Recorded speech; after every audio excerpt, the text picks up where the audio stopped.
we need right now is a clear message to the people of this country. This message must be read in every newspaper, heard on every radio, seen on every television. This message must resound throughout the entire interlink.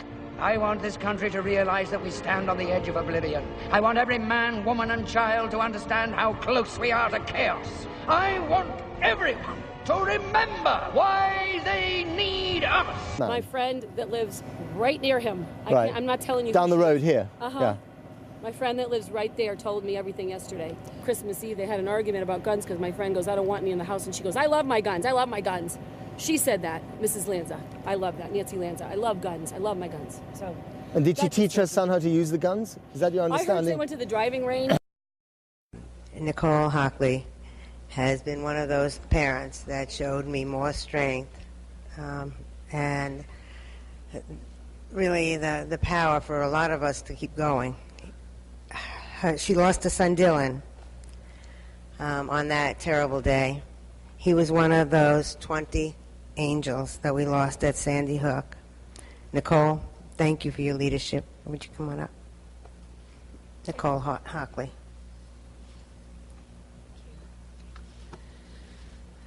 Thank you for inviting us to be here today. I'm grateful to you and all that has been done so far in delivering sensible solutions to the many issues facing us. Issues that contributed to the tragedy in Sandy Hook a few short months ago, issues that affect all of Connecticut. While I am grateful for the progress being made, I wish more than anything that I were just back at home waiting till it was time for both Dylan and Jake to come home from school. Since December 14th, I've met with the President, spoken to the Vice President, and spent time with our U.S. Senators and congressional representatives. Just 2 weeks ago, I came to the Connecticut legislature for the very first time with other family members in Sandy Hook Promise. On Monday, I signed my first letter to a legislator. This is a path I never thought my life would take, but working to save the lives of others is one of the ways that I am honoring Dylan's life. Sandy Hook Promise has given many of us a way to convey our views to our state's leaders with love and logic, and you have received us with love and respect, without partisanship. More important, you have listened. My son, Jake, every child in Connecticut will be safer because of that.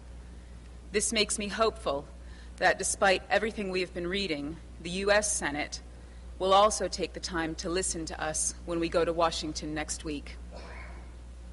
I can't begin to tell you how much it means to us that our voices have been heard. We have said from the outset that we want Newtown to be known not for our tragedy, but for transformation, and this law marks the beginning of that turning point. There are so many people we want to thank, too many to recognize by name, but I do want to mention a few. Governor Malloy, without your leadership, this would not have happened. Senator McKinney, your tenacity kept us going. And Senator Bai, Representative Belinsky, Carter, and Hovey, you give real meaning to the word representative.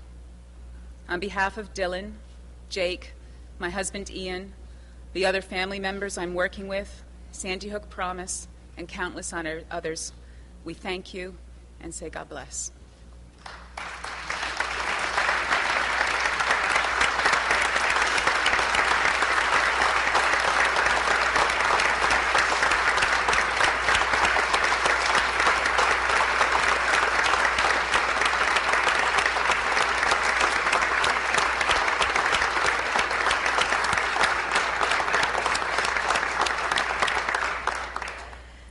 I also should have, I apologize for, I hope I introduced everybody in blocks, I know, but I didn't do one group of people that I want to ask you to help give a round of applause to, and that's all our first responders. Those people that are on the ground came in and helped. They did an unbelievable job for us.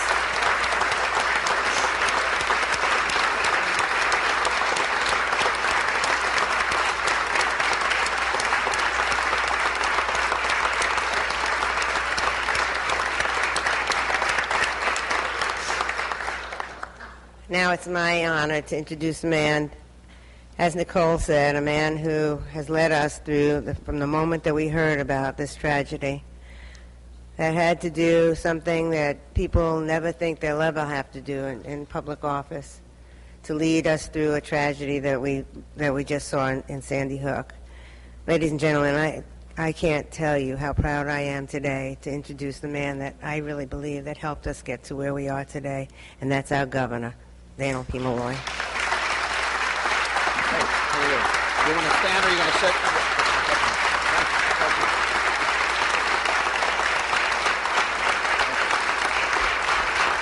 Thank you. Thank you. Please. I do want to note that the chief of the Newtown Police Department, someone who I worked so very closely with on that day and following days, is one of the first responders joining us, as well as a great leader of the Connecticut State Troopers, who I also worked with closely on that day and every day since, is with us representing the first responders.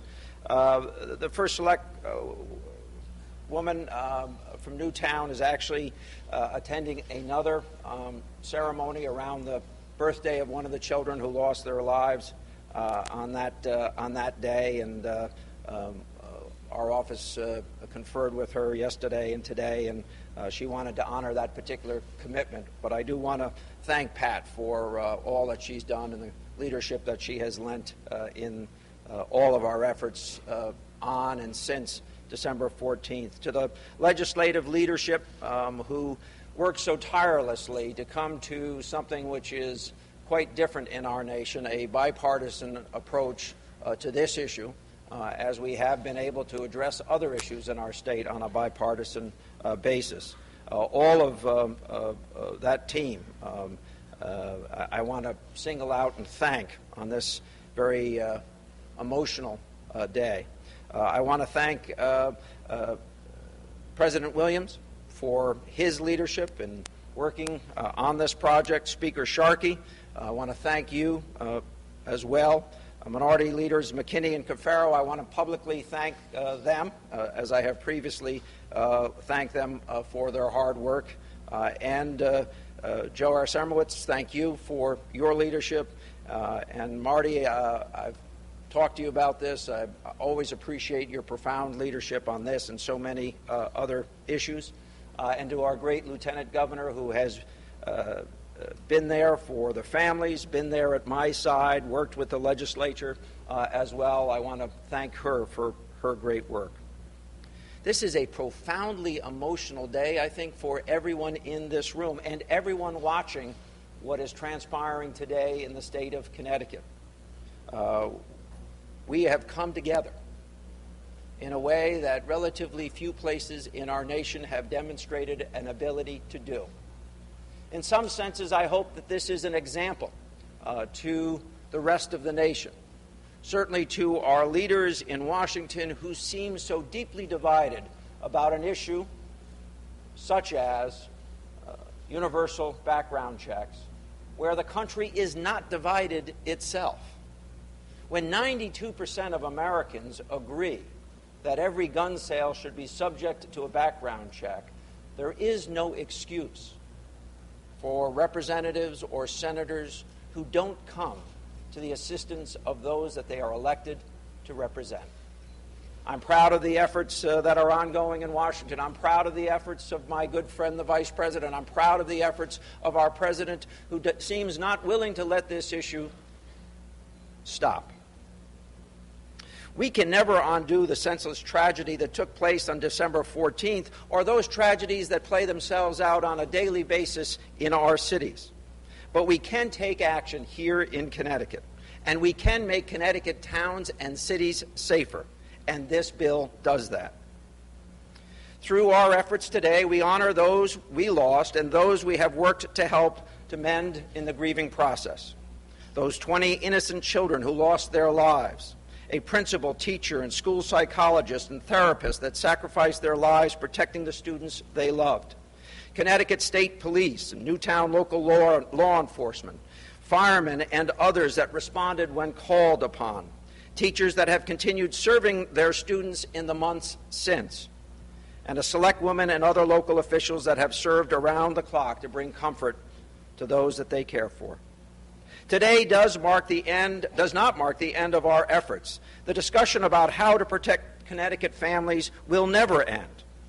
And let me be very clear that it is a discussion that must include all communities regardless of their shape and size and demographic background.